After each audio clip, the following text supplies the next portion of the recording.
My name's Jennifer, a 32-year-old working professional. My husband Donnie is a 30-year-old employee, and we tied the knot 2 years ago. While he might come off as somewhat unreliable, he's a gentle soul who's perfectly capable of handling housework. I'm a driven working woman, gaining satisfaction from my work and the results I achieve. I work in the New York metropolitan area, a meritocratic environment where hard work is rewarded. However, there are possible relocations and no precedent for maternity or parental leave. Female employees tend to resign upon getting married or having children. I, too, preferred work over housework and initially had no intentions of getting married. When Donnie proposed to me, saying he wished to marry me, I turned him down, stating, "I like my current job. I'm a section chief now, but I want to aim higher. I can't imagine settling down or having kids." Yet Donnie understood me, promising that we would share housework and wouldn't have kids. Eventually, I gave in to his understanding nature and agreed to get married. We both work, so sometimes we don't exactly split the chores as planned, but we help each other out, and I think we manage pretty well. We've had our share of annoying comments from my in-laws like, "Prioritize your home over your work," or, "Aren't you gonna have kids?" But it's not too troublesome since Donnie always stands up for me. Living with Donnie has been a pleasant experience, and I've come to appreciate the beauty of married life. Then one day, I was called by my supervisor, the department manager, for a potential transfer to a branch office. He asked, "What do you think? The place of work would be a regional branch, but you'll be called back to headquarters after 2 years. You'll be a section chief at the transfer location, and if you keep up the good work, promotion is guaranteed upon your return. You could even become the first female department head. Not a bad offer, is it?" It wouldn't be an exaggeration to say that acceptance or rejection of this transfer determines if one is on the promotion track in my company. Everyone who's progressed to department manager or beyond has experienced a transfer. If refused, one would remain a section chief, with demotion or transfer to an irrelevant position being a possibility. Before marriage, I would have grabbed this opportunity without hesitation. But now, as a married woman, I felt restrained. I told my department manager, "Thank you for considering me. I personally would like to consider this positively. However, since this involves a transfer, I would like to discuss it with my husband. Could I get back to you after that?" He responded, "Oh, right, you're married. You can choose between going alone or moving with your family. Discuss it properly. I'll be expecting a positive answer." Upon returning home, I discussed this with Donnie. "I've been offered a transfer. I might have to go to the countryside, but if I work hard for 2 years, I can return here. If I continue to perform well, I can get promoted." "I want to accept this offer if you're okay with it, Donnie. We can either move together or I can go alone. What do you prefer?" Donnie seemed surprised at first, but after some thought, he responded, "Your dream can come true if you accept this transfer, right, Jennifer? I can't move with you because I have work here, but don't worry about me and go for it." With Donnie's encouragement, I informed the company that I would be moving alone for the transfer, and I began negotiating terms and conditions. As a result, the company agreed to cover my relocation expenses. Factors such as being treated as on duty during commute days when returning home from my remote work location, and an overall decent benefits package convinced me to accept the transfer to the branch office. Then I officially received the transfer order and decided to relocate to the countryside. It seemed I could rent a company apartment at a low price, so that's where I decided to live. On the day of the move, the movers had already transported my stuff, and my husband came to see me off at the station. "Thanks for seeing me off. I'll be in touch regularly and we'll try to come home as often as possible." "Yeah, I'll be waiting. Just because you're working remotely, don't go overboard." "You too."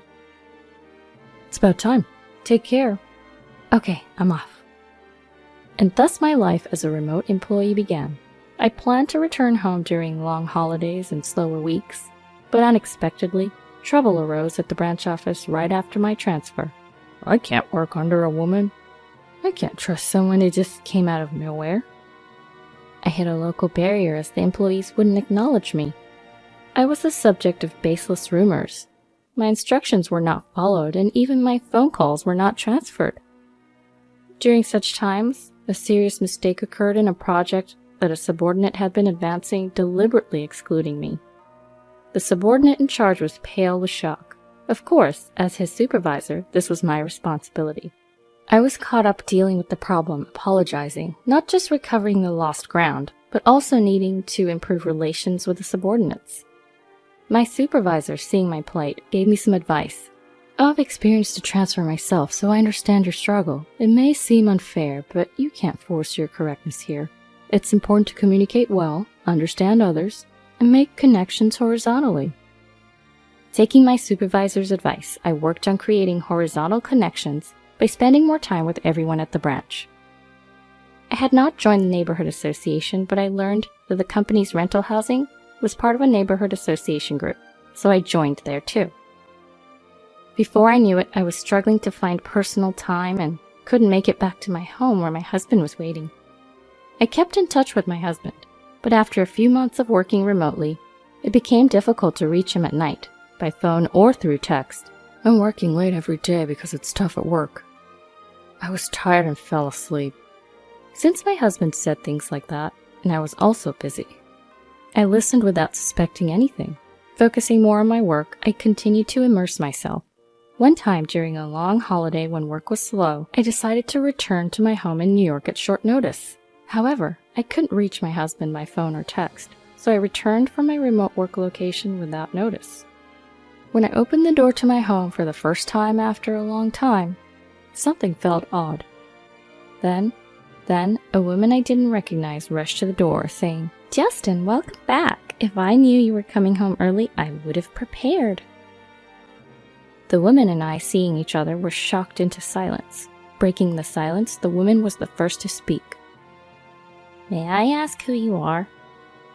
"And who might you be? This is my home." "There must be some mistake. I live in this house." After arguing back and forth without resolution, we decided to step outside to check the house number. To my surprise, the nameplate was the custom one I had ordered. "The key fits, the nameplate's correct. This is my house. I'm gonna go in." "Wait, what do you mean? Stop it." Ignoring the woman's protests, I pushed past her and made my way into the house. Once inside, I noticed everything had changed. The curtains, the furniture, all the interiors. There was a framed photo in the living room of my husband and the woman at a theme park. Mugs I had never seen before in the kitchen. Unfamiliar toothbrushes and skin toner in the bathroom and women's shampoo and conditioner in the shower. The bed linen was a design I'd never seen before, and there was nothing of mine left in the wardrobe, just the woman's clothes. My husband's belongings were hidden in a room at the back of the house, as if the woman had moved in and taken over. While I was standing there shocked, I heard the front door open. "I'm home. Oh, Lola, did you invite a friend over?" "Justin, thank God you're back. This woman just barged into our house." The man that the woman had chosen as Justin was unmistakably my husband. Seeing me, my husband was startled. "What are you doing here?" "Johnny, since when did you become Justin? Can you explain what's going on?" I confronted my husband. "What are you talking about? This is Justin, right? Justin?" "Well, you see, I mean..." Pressed by both of us, my husband was flustered. "Lola, this man's real name is Donnie. Isn't that what's written on your driver's license? And I'm Donnie's wife, Jennifer." "That's a lie. He said he was divorced." "Donnie, you're gonna explain everything clearly, right? Jennifer, you hadn't come home much and I was lonely, so I casually signed up for a dating app and met Lola." "I see. So Justin is your alias on the dating app?" "No, that's not it. I thought it would be a problem if my real name came out, so I used a fake name, keeping my last name the same." "And why did you lie about being divorced?" "In Lola's dating app profile it said, I've only ever attended all girls schools and have never dated a man before. Looking for someone who's willing to be serious about a relationship with the goal of marriage." That really tugged at my heartstrings, so I lied about being divorced to woo Lola, hinting at marriage, and we started living together. "Huh? Why would you do something like that?" At that point, my husband defiantly started to justify his actions. "It's your fault for always being away for work. It's natural for a man to desire a woman. We've been leading separate lives because of your business assignment and the overtime and weekend work. I just wanted a warm home where my wife would be waiting for me with dinner ready when I come home." I was shocked at this confession, as I'd always thought of my husband as understanding towards my work. But that doesn't make what you did right. What you did is the lowest of the low. If you wanted to be with another woman, you should have divorced me first. Why didn't you do the right thing? I loved you both. I never planned on leaving either of you. After all you've done, it was obvious I would find out when I came back. It's unbelievable that you thought you could hide and deceive me. What? It's your fault for breaking your promise and not coming back here. If you'd just come back, I wouldn't have even thought about cheating. What the heck? I've explained to you that work has been really tough and I couldn't help it. Our argument devolved into a shouting match, while the woman my husband was cheating with stood there, pale as a ghost. The other woman realized she'd been deceived by a married man and dragged into his childish game. So it was all a lie. You've made a fool of me. I'm leaving right now. Lola, wait, it's not what you think. My husband tried to stop the other woman, who was packing her things and about to leave, but his attempt was brushed off. Don't touch me with your filthy hands. I can't believe a single word you say. Cursing my husband, the other woman left for her parents' home. I decided to punish my husband for this, gathering as much evidence as I could and bringing it back with me. Once I returned to my work assignment, the first thing I did was hire a detective to investigate my husband's mistress. The investigation revealed the woman was the daughter of an executive at my husband's business partner. I had a lawyer send documents proving the affair to both my husband's home and the other woman's parents. Upon receiving the documents, my husband protested, saying he didn't want a divorce. So I prepared myself for a long battle, even considering taking the matter to court. The other woman's family contacted my lawyer, and we decided to meet at their office. The other woman and her parents showed up and apologized to me. We're so sorry. Even though we didn't know about it, our daughters caused you so much trouble. Our daughter is very serious and sheltered, so she's naive about the world. We're trying to arrange a marriage for her with someone we approve of, but she longed for a freer love. She met your husband without us knowing and got carried away without really knowing who he was. She said she met a divorced man on a dating app and wanted to move in with him. We told her to stop seeing this man, but she didn't listen. She was so caught up in her fantasies, she ran away from home to be with him. Our daughter was shocked to learn she was the other woman, and blames herself. She's now attending therapy. We're willing to pay you a settlement of $50,000, and we ask that you keep this matter to yourself. The other woman and her parents shook hands with me firmly. I understand your feelings. I will accept your apology on one condition. I'm preparing for a divorce, but my husband refuses to agree. If you're willing to cooperate when it comes to providing testimony if this goes to trial, I'll agree to the settlement. Okay, we'll cooperate, but our daughter is young and we don't want a permanent record if this goes to court. Is there any other way we could assist you in punishing him? Luckily or unluckily, his workplace is our client. So, in an unexpected twist, the woman my husband cheated with and I joined forces. We conspired to teach him a lesson. His workplace would soon face a blow because he'd angered an executive at one of their client companies. This mess, of course, would be pinned solely on my husband. Back home, his parents, oblivious to the turmoil, were trying to reach out to him as they always did. Jennifer is not answering our calls and she won't return them either. Is she so engrossed in work that she forgot about us? When is she coming back? We miss seeing our grandchild. Mom, you don't understand. I cheated on Jennifer while she was on her assignment, and now it looks like we're heading for a divorce. His mother responded, That woman who neglects Donnie to focus on her job is to blame. Maybe it's better if you break up with Jennifer and get back together with the woman you had an affair with. Apparently, my in-laws figured that the other woman's family seemed wealthier than ours. So, they sided with my husband and his lover, launching a barrage of attacks against me. They repeatedly called me, but I blocked their calls.